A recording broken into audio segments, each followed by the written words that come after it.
सबसे पहले आपको बताएंगे चीन की पीपल्स लिबरेशन आर्मी के क़याम की 96वीं सालगिरह पर GHQ में तकरीब का इनेकाद किया गया है। Army chief general Asim Munir तकरीब में बतौर मेहमान खुसूसी शरीक हैं। तीनों मुसल्लह अफवाज के अफसरान भी तकरीब में शरीक हैं। ISPR की चीन की नाज़िमुल उमूर ने तकरीब मुनक़्क़िद करने पर आर्मी चीफ का शुक्रिया अदा किया है। ये मनाज़र आप देख रहे हैं GHQ रावलपिंडी से, जहां पर चीन की पीपल्स लिबरेशन आर्मी के क़याम की 96वीं सालगिरह पर तकरीब का इनेकाद किया गया है। Army chief general Asim Munir तकरीब में बतौर मेहमान खुसूसी शरीक हैं। तीनों मुसल्लह अफवाज के अफसरान भी तकरीब में शरीक हैं। चीन की नाज़िमुल उमूर ने तकरीब का इनेकाद करने पर आर्मी चीफ का शुक्रिया अदा किया।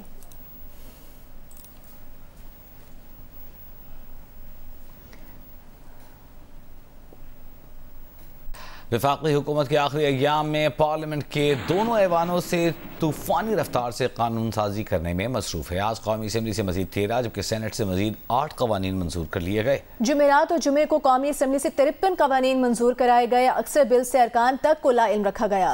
ऐवान बाला सेनेट भी 24 जुलाई से अब तक 21 बिल्स मंजूर कर चुका है। अरकान पार्लियामेंट ने कहा है कि उन्हें बिल्स की कॉपीज भी नहीं दी जा रही हैं। नई कानून साजी के बिल्स मुतालिका कमेटीज को भी नहीं भेजे जा रहे। नई कानून साजी पर ऐवान में बहस भी नहीं कराई जा रही। जल्दबाजी में की गई कानून साजी के मनफी असरात होंगे।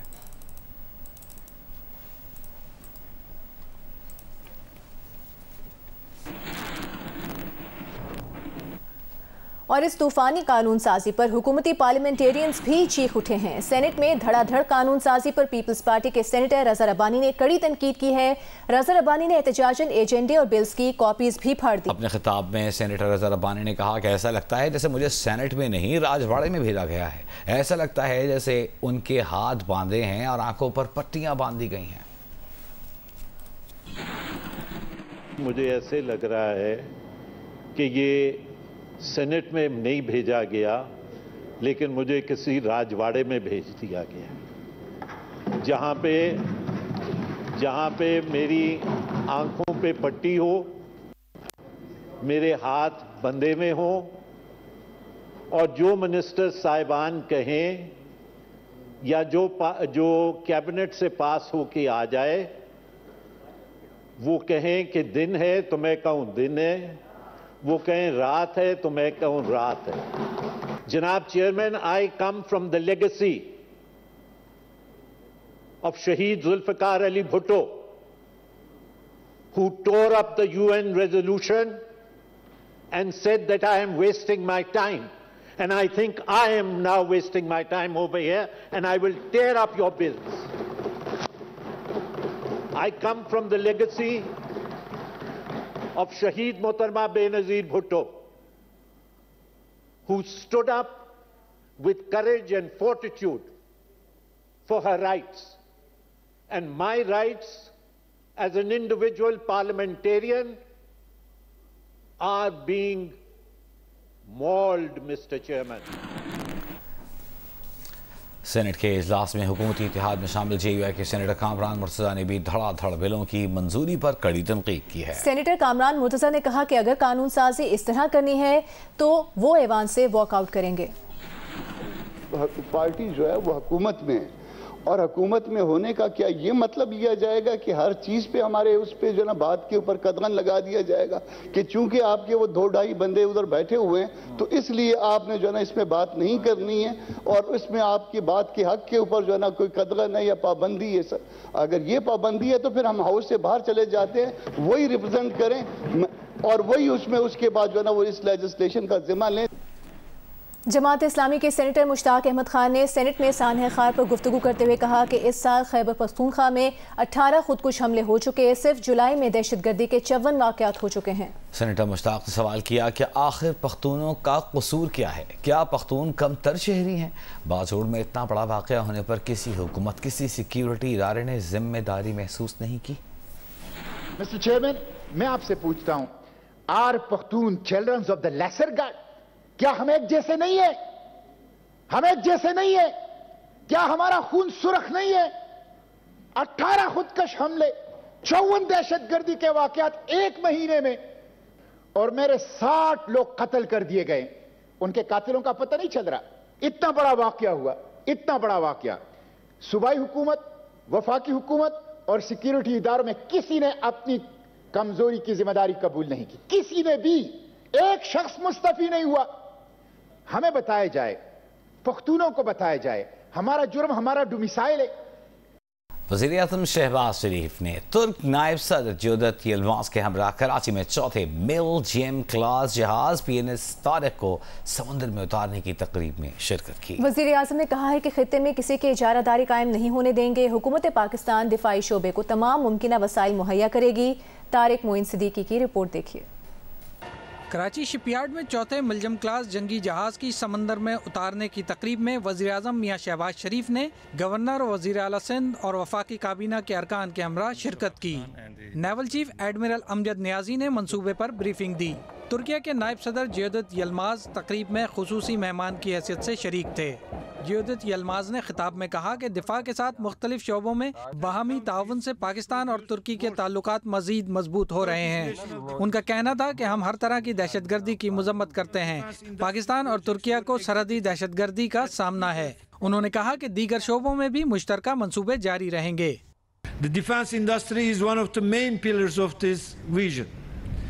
Our cooperation in this area is becoming more relevant in today's increasingly fragile global security environment, as the scope of our defense cooperation, in addition to building corvettes, spans from upgrading submarines to training aircrafts and sales of helicopters. वज़ीर-ए-आज़म मोहम्मद शहबाज शरीफ ने कहा कि दिफाई और दीगर शोबों में और मुश्किल वक्त में ताउन पर तुर्किया के अवाम और सदर तैयब अर्दोगान के शुक्रगुजार हैं। वज़ीर-ए-आज़म ने कहा कि मुल्की दिफाई शोबे में हुकूमत हर तरह के वसाइल फराहम करेगी। The bilateral relations between Pakistan and Turkey are unique. They are deep-rooted and historic. Because of this achievement and because of certain actors in the region trying to establish their hegemony and create sphere of influence, it is all the more important that we strengthen our navy and our maritime activities. For that, the government of Pakistan is fully geared to provide all resources at your disposal. वज़ीर-ए-आज़म का कहना था कि चीन के साथ CPEC का दूसरा हिस्सा शुरू करना भी अहम पेशरफ्त है। वज़ीर-ए-आज़म ने मंसूबे की कामयाबी से तकमील पर कराची शिपयार्ड के मुलाजमीन के लिए 20 करोड़ रुपए फंड देने का भी ऐलान किया। तारिक मोइन सिद्दीकी, जियो न्यूज़, कराची। आगे बढ़ते हैं, आपको बताते हैं कायद मुस्लिम लीग नून नवाज शरीफ ने तलाल चौधरी की 5 साला नाअहली की मुद्दत खत्म होने पर अपने एक बयान में कहा है कि वो तलाल चौधरी को तौहीन अदालत में नाहक 5 साला नाअहली की सजा साबित कदमी से काटने पर मुबारकबाद देते हैं। नवाज शरीफ के बकौल उन्होंने और उनके साथियों ने सजा और नाअहलियाँ समेत हर जुल्म को सब्र व इस्तकामत से बर्दाश्त किया। नाइंसाफ़ी पर मबनी फैसलों की सजा पाकिस्तान ने भुगती। 2017 के फलते फूलते पाकिस्तान को नाइंसाफ़ी ने 2022 तक इस नहज पर पहुंचाया।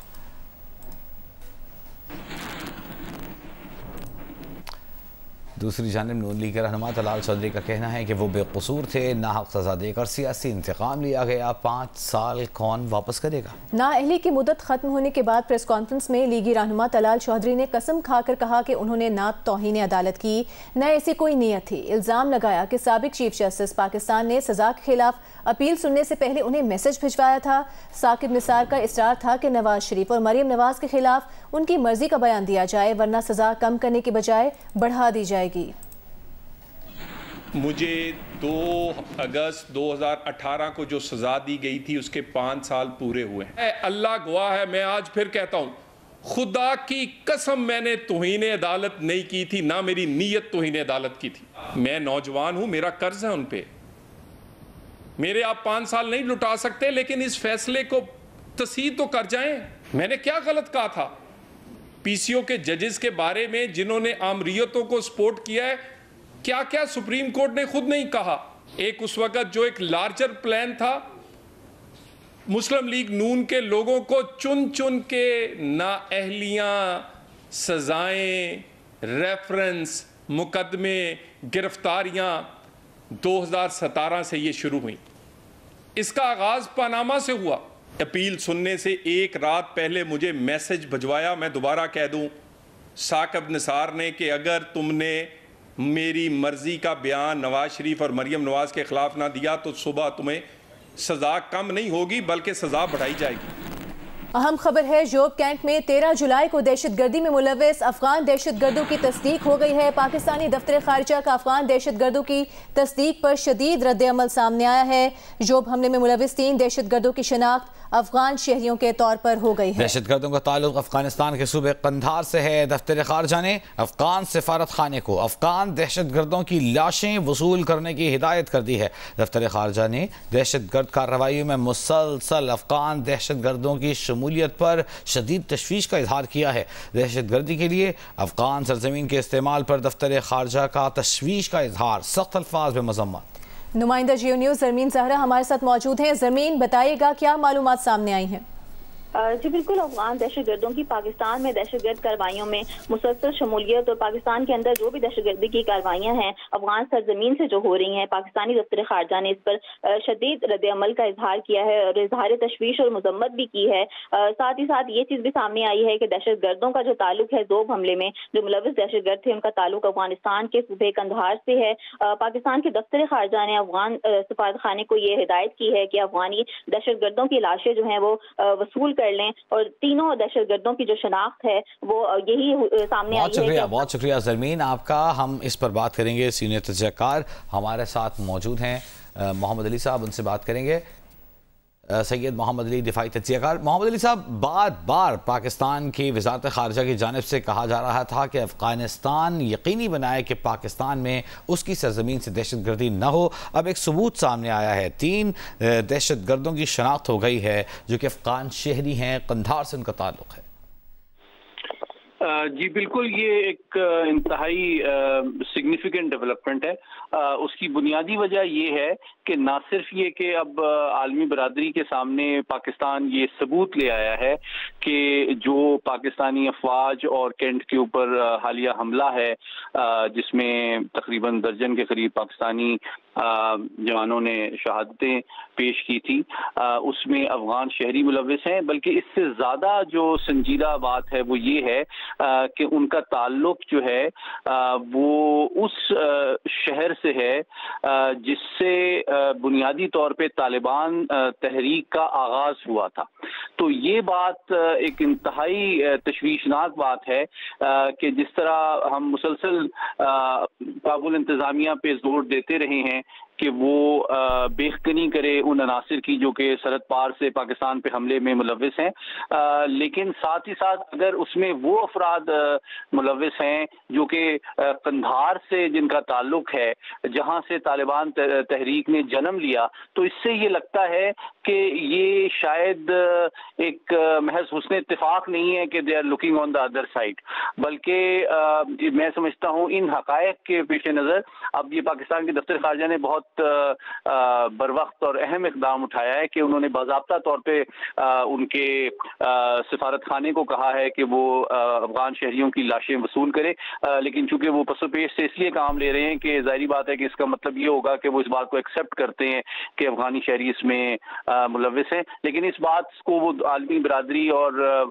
हकायक से पर्दा उस पर ज़्यादा अर्सा तक रख नहीं सकेंगे, क्योंकि और पाकिस्तान में समझता हूँ कि उसको इदराक हो रहा है कि ये शायद महज हुस्न इत्तेफाक नहीं है कि मुसलसल ये हमले हो रहे हैं, बल्कि परहैप्स काबुल इंतजामिया is looking the other way, और परहैप्स पाकिस्तान को न सिर्फ दबाव बढ़ाना पड़ेगा बल्कि शायद अफगान पॉलिसी पे भी नजरसानी करनी पड़े ताकि अफगान हुकूमत के लाहे अमल में काउंटर टेररिज्म के हवाले से उसमें एक बरवक्त और भरपूर तब्दीली मुमकिन हो सके। बहुत शुक्रिया मोहम्मद अली साहब हमारे साथ मौजूद थे, दिफाई तजज़िया का।